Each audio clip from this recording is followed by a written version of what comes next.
మోసం చేసే ఉద్దేశం ఉంటే ఆడపిల్లల జోలికి వెళ్ళద్దు.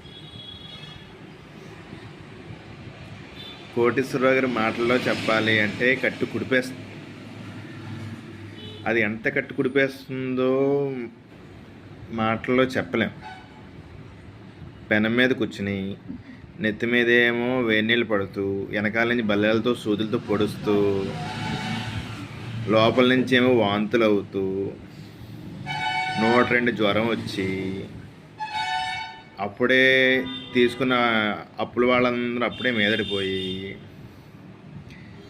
ఇంకొక క్షణంలో లాగిపెట్టి పీకేద్దాం అనేంతగా 10-15 మంది వేరే వాళ్ళు వచ్చి రెడీ అయిపోతారు చూడండి. అటువంటి సిచ్యువేషన్ వచ్చేస్తాయి. కాబట్టి ఆడవాళ్ళ జోలికి అస్సలు వెళ్ళొద్దు. శాంతం శాంతం శాంతం శాంతం. నేను చెప్పలేను.